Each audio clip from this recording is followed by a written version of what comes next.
모세의 시대가 끝나고 여호수아 시대가 열렸습니다. 젖과 꿀이 흐르는 가나안 땅에 들어가서 정복을 하고 땅을 분배하게 되죠. 여호수아가 죽고 난 다음에 이스라엘 백성의 역사 속에 사사시대의 역사가 시작되는데, 구약의 사사시대는 한마디로 말하면 영적으로 암흑시대였습니다. 하나님께서 분명히 가나안 땅에 들어가면 패역한 원주민들을 추방하라 이렇게 명령을 하셨는데, 이스라엘 백성들은 가나안 원주민들의 노동력을 이용하고 또 가나안 원주민들이 가지고 있는 농업 기술을 전수받기 위해서 완전하게 정복하지를 않았습니다. 이 말은 이스라엘 백성들이 하나님의 말씀에 불순종했다 그 말이죠. 또 가나안 땅에 들어가서 여호수아가 살아있을 동안에는 하나님의 말씀을 잘 전수를 했는데, 여호수아가 죽고 난 다음에 또 그와 함께한 장로들이 죽고 난 다음에 이스라엘 백성들은 하나님의 말씀을 잘 전수하지 않았습니다. 자녀 교육을 등한히 했다 그 말이죠. 자녀들에게 하나님의 말씀으로 교육을 하지 않으니까 어떤 문제가 생깁니까? 우상 숭배가 창궐하게 됩니다. 우상 숭배죄는 하나님이 가장 싫어하시는 죄지요. 그래서 이 사사시대 때 보면 이스라엘 백성들이 우상 숭배 범죄를 하니까 하나님께서 이웃 나라를 들어서 저들을 징치합니다. 이스라엘 백성들이 괴롭죠. 그러다 보니까 하나님 앞에 회개하고 부르짖게 됩니다. 또 이스라엘 백성들이 회개하고 부르짖으니까 하나님께서 사사라고 하는 구원자를 세워서 저들을 구원하게 되는데, 이런 일들이 7번이나 반복되는 역사가 사사기에 기록되어 있습니다. 말하자면 이스라엘 백성들이 우상 숭배하다가 이방 나라에 대략 100년 정도 압제를 받는 역사가 사사기에 기록되고 있는 것입니다. 여러분, 이 사사시대가 끝나갈 무렵에 오늘 우리가 사무엘상 24장을 읽었는데, 이 사무엘상은 전부 31장으로 되어 있는 성경인데, 이 성경을 여러분들이 열심히 읽어오면 사람 주인공 3사람이 나옵니다. 그 한 사람이 사무엘이고, 두 번째가 사울이고, 마지막 3번째가 다윗이라고 하는 인물이 중심적으로 이 성경에 나오게 됩니다. 사무엘 시대가 열렸습니다. 사사시대의 혼탁한 시대를 통과했던 백성들이 사무엘에게 와서 왕을 세워달라고 합니다. 사무엘 당신이 너무 늙었습니다. 또 사무엘 당신의 아들인 요엘과 아비야가 당신의 길을 따라가지 않고 너무나 타락했습니다. 그리고 이웃나라 블레셋 같은 나라가 왕을 가지고 있다 보니까 너무 셉니다. 우리는 왕이 없어서 안 되겠습니다. 왕을 좀 세워주세요 하고 강력하게 요구를 합니다. 하나님께서 허락을 하셔서 저들에게 세워준 이스라엘의 첫 번째 왕이 여러분과 제가 잘 알고 있는 사울이라고 하는 왕인데, 오늘 이 사무엘상을 열심히 읽다 보면 이 사울이라고 하는 왕의 타락한 통치 모습, 타락한 실패의 기록을 사무엘상이 보여줍니다. 이어서 나오는 사무엘 하의 기록은 다윗 왕의 행적에 대해서 기록을 하고 있죠. 그래서 앞에는 사울 왕의 실패, 뒤에는 다윗 왕의 통치를 기록한 것이 사무엘상과 사무엘하라고 하는 성경의 내용입니다. 이스라엘의 초대 왕이 사울인데 적어도 40년 동안 이스라엘 백성들을 통치했습니다.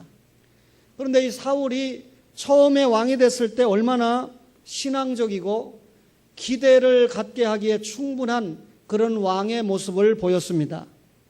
그런데 시간이 지나자 하나님 앞에서도 교만하고 백성들 앞에서도 대단히 인정을 받지 못하는 그런 불의한 왕이 되어버리고 말았습니다.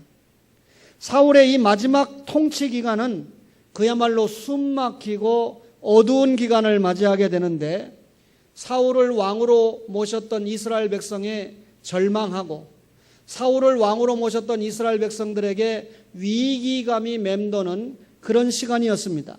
사무엘상 8장 18절에 보면 하나님께서 허락을 해서 너희들에게 왕은 세워주지만 왕을 세워주는 대신에 백성들의 기도를 들어주지 않겠다. 무슨 말입니까?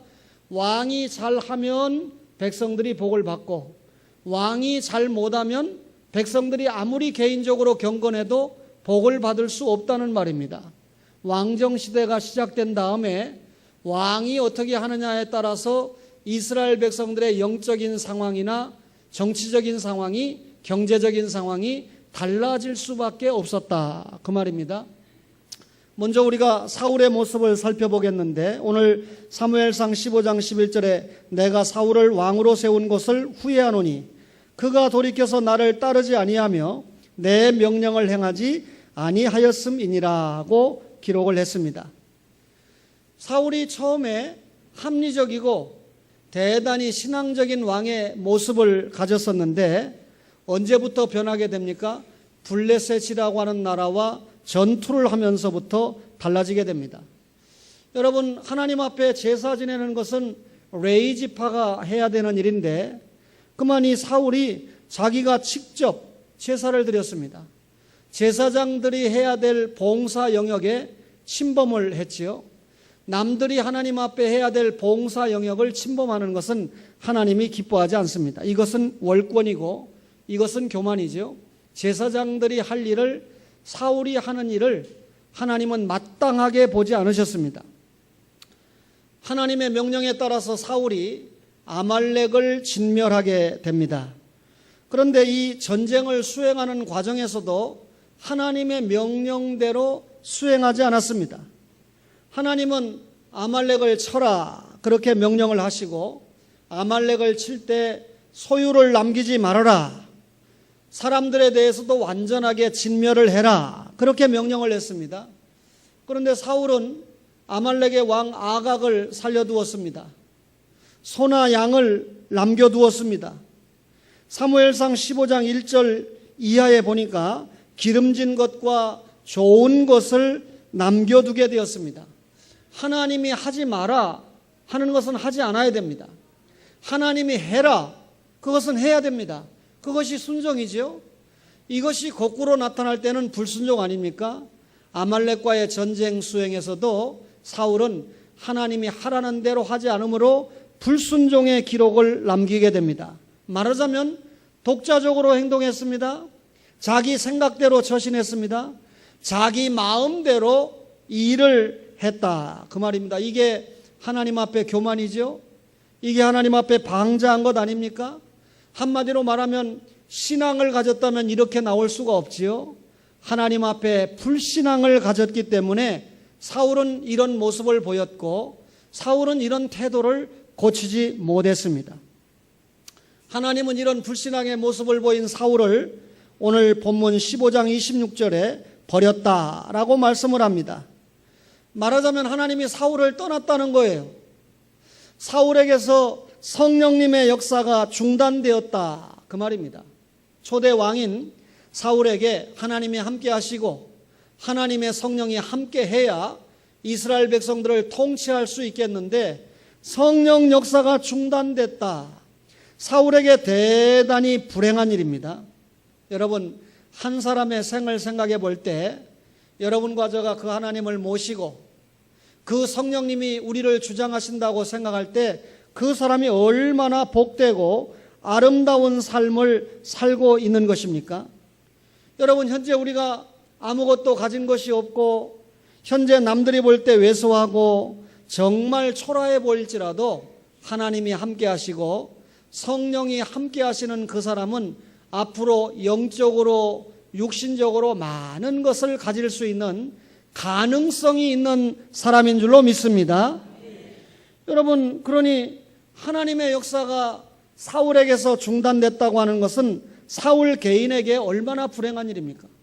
또 사울을 왕으로 모시고 있는 이스라엘 백성들에게 또 얼마나 불행한 일입니까? 비록 사울이 이스라엘의 초대 왕으로서 모든 것을 다 가지고 있다고 해도 이미 병들어가고 있고 또 이미 상실되어 가고 있는 것을 붙들고 있는 모습 아니겠습니까? 소망이 없다 그 말이죠. 사울이 그랬습니다. 성경에 보면 사울에게 악령이 임했다.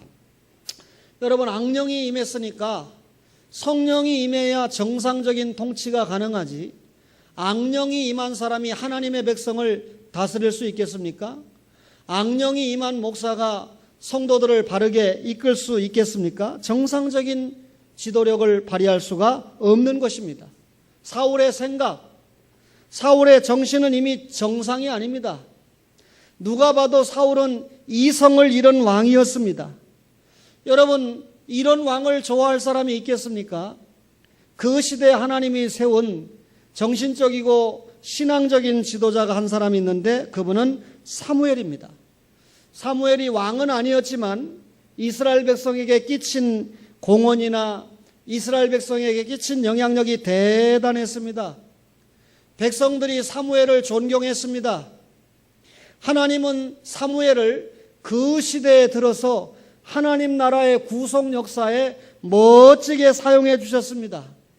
그런데 이런 사무엘이 지금까지 여러분에게 말씀을 드렸던 사울에게서 떠났습니다. 사무엘은 나라의 장래를 크게 염려했습니다. 그리고 초대 왕이었던 사울을 바라보면서 슬픈 마음을 가졌습니다. 지도자 사무엘은 죽는 날까지 사울을 만나지 아니했다고 사무엘상 15장 35절에 기록을 하고 있습니다. 여러분, 이렇게 하나님이 영이 떠나고 또 그 시대의 신앙적인 지도자인 사무엘이 떠나버린 사울을 백성들이 좋아할 리 없잖아요. 백성들이 존경하고 신뢰할 리가 없는 것 아닙니까? 여러분, 사울에 대한 실망과 나라의 앞날에 대한 염려가 백성들의 마음에 점점점 쌓여가고 있었습니다. 사울은 지금 자신의 후계자가 요나단이라고 생각합니다. 자기의 아들 요나단이 자기의 후계자다 이렇게 생각하고 있는데 그 요나단까지도 자기의 아버지 사울을 지지하지 않았습니다.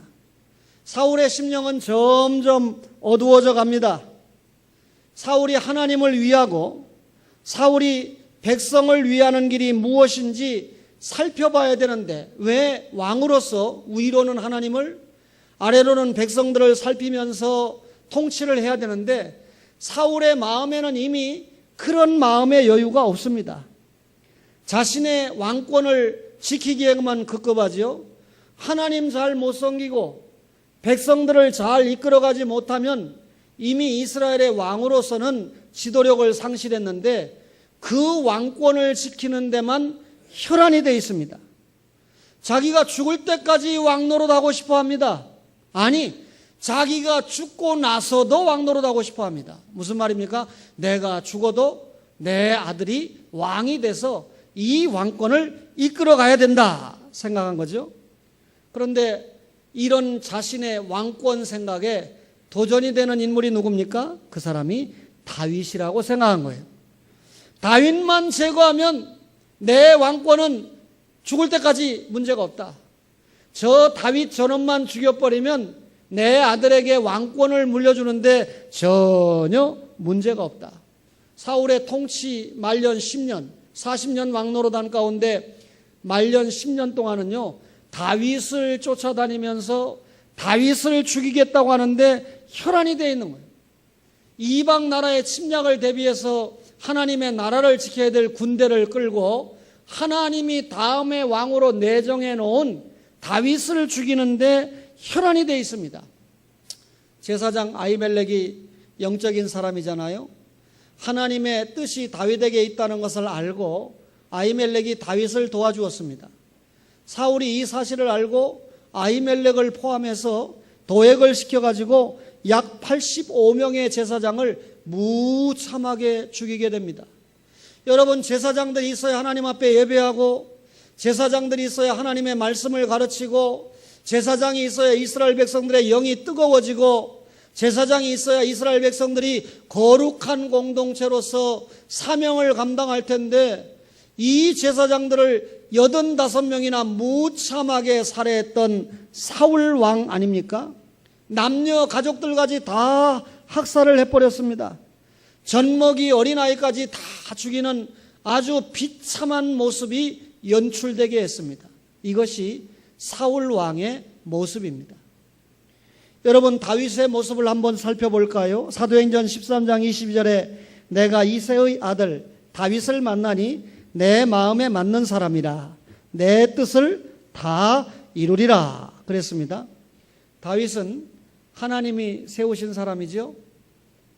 여러분 창세기 49장에 야곱이 유언할 때 예수님이 무슨 지파에서 오신다고 예언을 했나요? 유다 지파에서 오신다고 예언을 했습니다. 베냐민 지파죠. 사울이 베냐민 지파니까 여러분 왕이 세습되면서 예수님이 오셔야 되는데 어차피 사울 왕은 이어진다고 해도 예수님이 오실 수 있는 그런 이 계파가 아니기 때문에 지파가 아니기 때문에 절대로 왕위가 이어질 수가 없습니다. 하나님이 누구를 찍어 놓으신 겁니까? 다윗을 찍어 놓았다라는 것은 알만한 사람은 다 알아요. 사무엘도 이것을 알고 있었습니다. 하나님이 다윗을 내정해 놓았다는 사실을 사무엘이 알고 있었어요. 여러분 어린 시절에 다윗이 골리앗 장군을 여러분 죽이지 않았습니까? 이스라엘을 패전의 위기에서 다윗이 구하지 않았습니까? 이때 이 다윗의 인기는 절정에 이르게 됩니다. 사람들이 뭐라고 노래합니까? 사울의 죽인 자는 천천히요 다윗은 만만히로다. 여러분 다윗의 인기가 높아요? 사울의 인기가 높아요? 다윗의 인기가 지금 하늘 높은 줄 모르고 상한가를 치고 있습니다. 여러분 이 말이 무슨 말입니까? 다윗이 죽인 자는 만만이다. 다윗의 인기가 올라간다는 말이 무슨 말입니까? 지금 여러분 이스라엘 백성들은 다윗을 왕의 차기 왕으로 생각하고 있기 때문에 그 차기 왕에 대한 기대, 차기 왕에 대한 신뢰감이 그만큼 높아지고 있었다 그 말입니다. 당연히 사울이 왕이니까 족보로 따지면 요나단이 왕이 될 수 있으니까 여러분 요나단은 왕이 될 수 있었음에도 불구하고 사울의 왕인 요나단까지도 자신이 왕이 되는 것이 아니라 다윗이 왕이 될 것이라고 하는 것을 내다보았습니다. 이것이 아버지의 믿음과 다른 거예요. 하나님의 언약을 믿었다면 사울이 언감생신 자기가 왕이 됐다는 것 자체를 감사하고 자기 시대에 최선을 다하고 사용받고 물러나고 하나님 앞에 불려가면 되는 겁니다. 그런데 자기 아들까지 생각합니다. 그런데 자기 아들은 베냐민 지파가 왕위를 이어가는 것이 아니고 유다 지파를 통해서 왕위가 이어짐으로 예수님이 오셔서 우리 민족으로 하여금 하나님의 구속 역사가 이어진다는 것을 알고 있었던 것입니다. 이것이 아버지와 아들이 갖는 믿음의 차이라는 것이죠. 다윗은 인기가 상한가입니다. 이 백성들의 힘을 가지고 언제든지 사울의 세력을 꺾어버리고 사울을 내쫓을 수 있었습니다. 뒤집을 수 있었어요. 다윗이 그런데 사울을 내쫓지 않았습니다. 힘이 없어서 그랬을까요? 아닙니다. 용기가 없어서 그랬을까요? 아닙니다. 사울 왕권이 두려워서 그랬을까요? 절대로 아닙니다. 그렇다면 사울의 통치가 하나님 앞에서 올바르다고 생각했기 때문에 그랬을까요? 더더욱 아닙니다. 다윗의 마음을 붙잡고 있는 것은 한 가지입니다. 하나님께서 기름 부은 받은 자, 하나님께서 기름을 부은 자를 내가 멋대로 처리할 수 없다. 그래서 자기의 군대장관 아비새에게 절대로 사울을 죽여서는 안 된다라고 명령을 합니다. 그러면 고민 좀 해볼까요? 사울과 같은 불의한 사람의 죄를 눈 감아줘야 되느냐? 그 말 아닙니다. 다윗의 마음 가운데는 이런 사울을 반드시 누가 심판한다? 하나님이 심판하신다는 겁니다. 자신이 하나님의 심판에 직접 나서지 않는다는 것입니다. 그 심판에 직접 나서는 분은 하나님이고 다윗은 폭력으로 사울을 내쫓지 않는다는 겁니다. 폭력으로 왕권을 뒤집지 않는다는 것입니다. 하나님의 심판에 의해서 평화적으로 문제가 해결되기를 기다렸던 것이죠. 여러분, 그러니 다윗이 이런 마음을, 이런 믿음을 가졌을 때 자신에게 돌아온 것은 10년 이상 동안이나 사울에게 쫓겨다니는 어려움을 겪게 됩니다. 여러분, 쫓겨다니는 게 얼마나 괴로웠던지, 얼마나 아팠던지, 얼마나 비통했던지 시편 곳곳을 읽어보면 하나님 앞에 구구절절히 간절하게 기도하는 모습을 우리가 볼 수 있습니다. 여러분, 사울에게 끝없이 추격을 당하는 처지에 있었지만은 하나님은 항상 다윗의 편이었습니다. 쫓는 사울 편이 아니고 쫓겨다니는 다윗의 편이었습니다. 백성들도 다윗의 편이었습니다. 각계각층의 사람들이 다윗을 후원하고 있었습니다. 결정적인 순간이 왔는데 다윗은 자제하고 심판을 하나님께 맡기는 자세를 보여주고 있습니다. 사울에게 추격을 당하던 여러분 다윗과 일행이 급히 엔게디 굴에 숨게 되지 않습니까? 그런데 사울은 다윗을 찾아다니다가 이 굴 속에 들어오게 됩니다. 잠을 청하게 됩니다. 다윗이 숨어있던 굴이라고 말씀을 드렸죠. 누가 봐도 절호의 기회죠. 지금 다윗을 죽이려고 쫓아오는 사울 왕이 자신들의 영역 안에 들어와서 잠이 들어버렸으니까 얼마든지 죽일 수 있는 것은 이건 정말 이럴 때 식은 죽 먹기다라고 하는 표현을 할 수 있는 것이죠. 사울을 없애자고 합니다. 다윗의 군사들이 그래 말 안 하겠습니까? 우리를 죽이려고, 다윗을 죽이려고 쫓아다니는 저 사울을 제거할 수 있는 절호의 기회다. 그런데 다윗이 겉옷자락만 베고 사울을 죽이지 않았어요. 사울이 굴에서 나가서 군사들을 이끌고 떠납니다. 그때 다윗이 부르지요. 보소서, 다윗이 왕을 해하려 한다고 하는 사람들의 말을 당신이 믿습니까? 내가 당신을 죽일 수 있는 기회가 얼마든지 있었음에도 불구하고 당신에게 하나님이 기름 부었다는 이유 때문에 나는 당신을 해하지 않았습니다. 라고. 그래 내가 당신의 겉옷자락만 베었습니다. 다윗이 그렇게 이야기를 합니다. 여러분, 아무리 악한 사울이라도 자신이 다윗에게 죽을 수 있었는데 다윗이 자기를 죽이지 않고 지금 자기는 다윗을 죽이려고 쫓아다니지 않습니까? 그러면 100번이고 1000번이고 자기가 죽어도 마땅한데 그런 기회를 잡은 다윗이 자기를 죽이지 않았다라고 하는 이 말을 들을 때 사울이 감격했습니다. 내 아들 다윗아, 이것이 내 목소리냐? 소리를 높여 울면서 말하기를 나는 너를 학대하되 너는 나를 선대하니 너는 나보다 의롭도다. 너는 나보다 의롭도다. 부끄러워서 돌아가 버리고 말았어요. 여러분, 회개하는 것 같은데, 자신의 죄를 고백한 것 같은데 돌아서서 사울의 모습은 그 정도 되면 다윗을 죽인다고 하는 작전을 포기해야 될 거 아닙니까? 그 마음을 끝내야 될 거 아닙니까? 그런데 그 후에도 계속해서 다윗을 죽이겠다고 쫓아다닙니다. 군사를 데리고 다닙니다. 다윗은 참았습니다. 하나님께 모든 심판을 맡겼습니다. 좋은 신앙의 모습입니다. 결국 하나님께서 사울 왕권을 쓰러뜨리고 다윗을 세우신 줄로 믿습니다. 하나님은 하나님의 경륜을 이루시기 위하여 반드시 사람을 들어서 쓰십니다. 사람을 불러서 쓰시다가 하나님의 뜻대로 잘하면 계속 쓰시지만 잘못하면 버리는 겁니다. 사울도 버림을 당했고 다윗도 이 유다도 버림을 당하지 않았습니까? 여러분, 오늘 본문을 보면 사울을 하나님의 경륜을 위해서 쓰시다가 패하시고 새로운 인물 다윗을 불러서 쓰셨습니다. 그렇다면 사울을 버리고 다윗을 불러서 쓰신 이유가 무엇일까요? 하나님이 왜 이스라엘의 두 번째 왕으로 다윗을 불러 쓰셨을까요?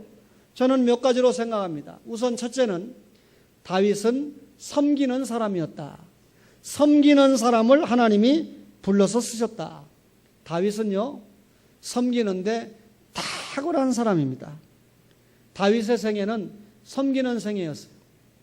다윗은 어렸을 때 목동으로서 뭘 섬겼습니까? 양을 섬겼습니다.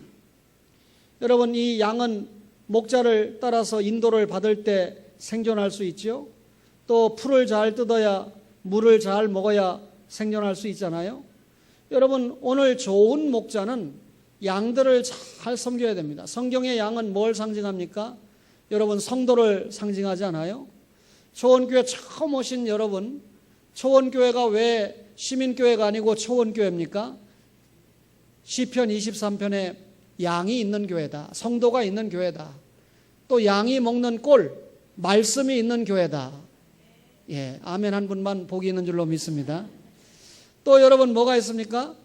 여러분 시냇물, 시냇가, 양이 뜯을 수 있는 풀, 목초, 물이 있고, 또 뭐가 있습니까? 꼴이 있고, 또 뭐가 있습니까? 목자가 있고. 목자가 누굽니까? 예수님이잖아요. 예수님이 대신해서 목자를 누구로 세워줬습니까? 여러분, 누구를 세워줬습니다. 섬기는 사람이에요. 제가 여러분 얼마나 잘 섬깁니까? 그렇죠? 설교할 때는 제가 지금 하나님의 종으로서 말씀을 전하고 있지만, 내려가면 제가요, 꼼짝 못합니다. 장시원 집사님에게 제가 꼼짝 못해요. 키는 저보다 작아도요, 제가 여러분 얼마나 이 어른들을 잘 섬기는지 하늘이 알고 땅이 압니다. 그런 데는 아멘 안 해도 돼요. 청년 시절에는 사울 왕을 잘 섬겼습니다. 사울은 다윗을 죽이려고 했지만 다윗은 끝까지 사울을 섬겼습니다. 사울 왕이 병들었을 때 수금을 타지 않습니까? 그래서 아주 다윗이 사울을 기분 좋게 해가지고 사울의 병이 상쾌하게 낫고, 또 사울에게서 악귀가 떠나가도록 하지 않았습니까? 청년의 때에 사울 왕을 섬겼습니다. 다윗이 드디어 왕이 됐습니다. 이번에는 누굴 섬길까요? 하나님께서 자기에게 맡겨준 백성들을 섬겼습니다.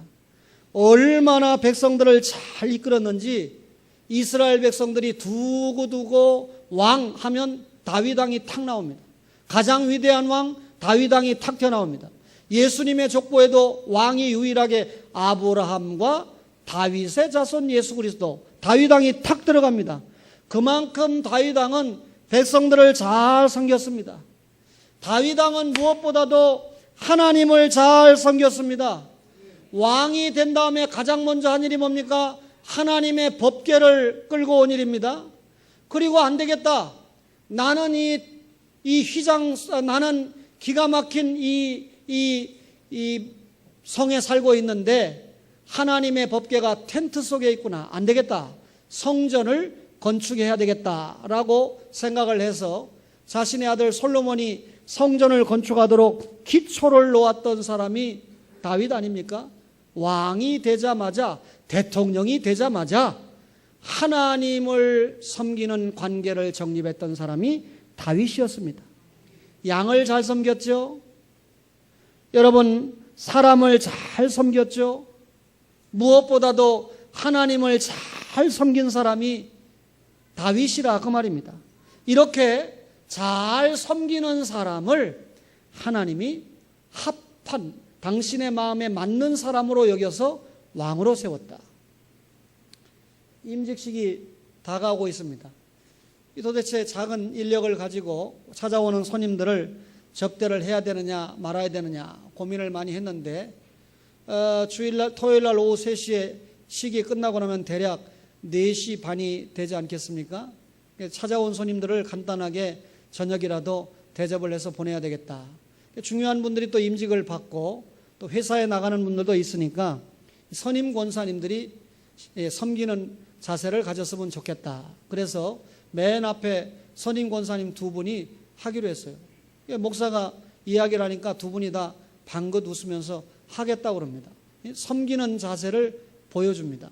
여러분, 이런 섬기는 모습을 가진 사람들을, 섬기는 모습을 가진 성도들을 하나님이 당신의 나라에 멋지게 사용하시는 줄 믿습니다. 근데 저는 설교하면서 오늘 제 딴에 굉장히 웃고 있는데 여러분들은 왜 그렇게 심각하죠? 예? 이렇게 얘기하니까 조금 얼굴에 표정이 좀 돌아오는데 오늘 말씀이 좀 은혜가 안 되나요? 예, 은혜가 되시는 분들은 웃으면서 기쁜 마음으로 말씀을 받기를 바랍니다. 섬기는 사람이었어요. 다윗이 어떤 사람입니까? 회개하는 사람이었습니다. 다윗이 죄를 안 지은 사람이 아니고 죄를 지었을 때 회개했던 사람이 다윗이에요. 그런데 뭐니 뭐니 해도 다윗은 회개의 본을 보여주었습니다. 세상에 우리아의 아내 밧세바를 간음했습니다. 이거 보통 문제가 아니죠. 율법에 의하면 사형에 처해질 죄입니다. 그런데 그 죄가 탄로날까 봐 그 죄를 덮기 위해서 그 남편인 우리아를 전쟁터에 보내서 어떻게 했습니까? 죽이는 살인죄를 범하지 않습니까? 하나님이 다윗이 성전 짓는다고 하니까 부자 언약을 맺어줘서 다윗이 살 길이 열렸지. 이건 정말 능지처참감입니다. 간음죄, 살인죄까지 있을 수가 없죠. 그런데 성전을 짓겠다고 하는 다윗에게 나는 내 아버지가 되고 너는 내 아들이 된다. 네가 범죄하면 사람 채찍으로 훈계하겠다. 하나님이 선지자 보내는 거예요. 나단 선지자를 보냈습니다. 다윗의 범죄한 일에 대해서 알아듣게끔 하나님의 말씀을 전했습니다. 사람 채찍이지요. 여러분들이 하나님의 자녀로서 한 주간 동안 주어진 여건과 환경에서 살았습니다. 시간마다 때마다 주님의 동산에 올라옵니다. 하나님이 목사를 세웠습니다. 여러분 기분 좋은 이야기를 듣기 위해서 이 시간에 앉아 있습니까? 기분이 좋든지 나쁘든지 하나님의 말씀을 듣게 하기 위해서 이 자리에 올라오게 하신 줄 믿습니다. 여러분이 한 주간 동안에 범죄했습니까? 하나님의 종을 통해서 인생 채찍을 통해서 여러분들을 훈계하는 줄로 믿습니다. 회개할 때 사는 역사가 있는 줄로 믿습니다. 여러분들이 하나님의 자녀로서 빛과 소금의 생활을 했습니다. 하나님이 종을 통해서 말씀을 전해줄 때 내가 그렇게 살았다. 하나님 앞에 감사하는 은혜가 있기를 바랍니다. 나단 선지자를 보냈어요. 다윗이 회개합니다. 그 회개가 어느 정도입니까? 그 눈물이 자신의 침상을 적실 만큼 뜨거운 회개, 철저한 회개. 여러분, 이 회개의 내용이 무엇입니까? 다시는 그 동일한 죄, 다시는 간음죄에 빠지지 않고 다시는 살인죄에 빠지지 않는 철저한 회개였습니다. 얼마나 멋있는 회개입니까? 회개한 후가 중요하지요. 다윗은 회개의 모본을 우리에게 보여주었는데 이렇게 회개하는 사람을 하나님의 마음이 맞는 사람이다. 나는 이런 사람을 하나님 나라에 쓴다. 그렇다면 여러분과 저가 회개하는 사람 되시기를 주의 이름으로 축원합니다. 어떤 사람을 하나님이 쓰셨습니까? 칭찬받는 사람을 썼습니다. 다윗은 보니까 누구에게나 칭찬을 받았어요. 다윗이라는 뜻 자체가 극진히 사랑받는 자, 이런 뜻입니다.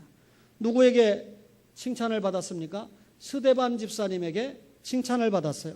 스데반 집사님이 설교하면서 사도행전 7장 46절에 다윗이 하나님 앞에서 은혜를 받아 야곱의 집을 위하여 하나님의 처소를 준비케 하여 달라고 했다. 그러니까 다윗이 왕이 돼가지고 성전을 건축하겠다고 한 일을 스데반 집사님이 정말 멋진 왕이다. 우리 멋진 조상이다. 이렇게 칭찬을 한 겁니다. 여러분, 우리가 살면 얼마나 삽니까? 그렇죠? 맨 앞에 장로님 절 보세요. 예. 원래 저 장로님이 저보다 한 10살은 많아 보이는 건 그때나 지금이나 마찬가지지만 처음 만났을 때가 88년 11월입니다. 세월이 많이 갔습니다. 저하고 그 정도 살면 장로님이 절 장례를 할지 내가 저 장로님을 장례할지 모를 일입니다. 이 세상 끝났습니다. 우리의 후손들이 초원교회를 이야기하고 목사와 장로님들을 이야기하면서 스데반 집사님이 칭찬했던 것처럼 우리 일대 목사님은 정말 신앙적이었다. 일대를 이끌어갔던 장로님들은 정말 교회밖에 몰랐다. 이런 칭찬이, 이런 역사 기록이 있기를 주의 이름으로 축원합니다. 누가 칭찬했습니까? 이스라엘 백성들이 칭찬했습니다. 다윗이 골리앗을 죽였습니다. 사울이 죽인 자는 천천히요, 다윗이 죽인 자는 만만이다. 무슨 말입니까? 다윗을 칭찬하는 말이죠. 우리의 왕으로서 기대가 있다. 저분이 우리의 왕이 되면 좋겠다. 그 말 아닙니까? 이스라엘 백성들이 생각할 때 최고의 선지자 모세입니다. 이스라엘 백성들이 생각할 때 최고의 왕 다윗입니다. 그래서 예수님 당시에 이스라엘 백성들이 다윗 왕과 같은 그런 왕이 유대인의 왕으로 오면 저 로마저 때려부시고 우리를 좀 해방시키고 자유를 주지 않겠느냐, 이렇게 정치적인 메시아를 기다릴 때 다윗 왕을 생각했던 거 아닙니까? 그만큼 이스라엘 백성들에게 인기가 있었던 왕이 다윗 왕입니다. 여러분, 백성들이 칭찬한 왕입니다. 누가 칭찬했습니까? 다윗의 원수였던 사울도 칭찬했습니다. 조금 전에 우리가 잠깐 들었습니다만 엔게디 굴에서 자신을 살려줬을 때 나는 너를 학대했는데 너는 나를 선대하니 너는 나보다 의롭도다. 너는 나보다 의롭도다. 한번 따라합니다. 너는 나보다 의롭도다. 용서하세요. 효경이 왈 명자가 나보다 의롭도다. 명자 왈 길순이가 나보다 낫도다. 길순 왈 효경씨가 나보다 훨씬 낫도다. 이래야 되는데 효경씨 왈 명자는요 맨날 산에만 가고요 교회에 오지도 않고요, 명자 왈 길순이는요 목사님 말만 듣고요, 안 된다 그 말이죠. 상대방이 늘 주님 앞에 잘하는 장점만 보고, 그렇죠? 어쩌면 그렇게 집사님은 권사님은 주님 앞에 최선을 다하십니까? 어쩌면 그렇게 주님 앞에 충성을 합니까? 상대의 장점을 보고 당신은 나보다 낫다 칭찬하고 격려하고 위로하는 바나바가 되기를 주의 이름으로 축원합니다. 이런 사람이요, 원수도 칭찬할 만한 사람을 하나님이 쓰셨다. 누가 칭찬했습니까? 다윗의 신하들이 다윗을 칭찬했습니다. 블레셋이 베들레헴을 점령하고 있을 때 다윗이 내가 그 어렸을 때 먹던 그 베들레헴의 우물을 내가 어떻게 마실까? 그러니까 세 용사가 그 우물을 길기 위해서 목숨을 바쳐서 다녀오지 않습니까? 무슨 말입니까? 다윗은 그냥 무심코 한 말인데, 다윗은 그냥 지나가는 말로 한 말인데, 이 다윗의 말 한마디에 목숨을 거는 용사가 있었다? 이 말이 무슨 말입니까? 그 용사들이 다윗을 존경하고 다윗을 존중하고 다윗을 자랑하고 다윗을 칭찬했다 그 말이죠. 하나님이 칭찬했습니다. 어떻게 칭찬했습니까? 내 마음에 맞는 사람이다. 하나님의 마음에 맞는 사람이다. 하나님의 뜻을 아는 사람이다. 하나님의 뜻대로 일하는 사람이다. 하나님이 가지고 있는 구속 역사를 알고 하나님의 일을 진행해가는 사람이다. 할렐루야. 이런 사람을 하나님이 당신의 나라에 썼다 그 말입니다. 결국 하나님의 마음에 맞는 다윗은 하나님의 뜻을 이루고 세상을 살았습니다. 다윗은 완성의 사람이죠. 하나님이 직접 말씀합니다. 다윗은 내 뜻을 이루었다. 사도행전 13장 22절에 내 마음에 맞는 사람이라 내 뜻을 다 이루리라 그랬습니다. 다윗이 하나님의 뜻을 다 이룬다.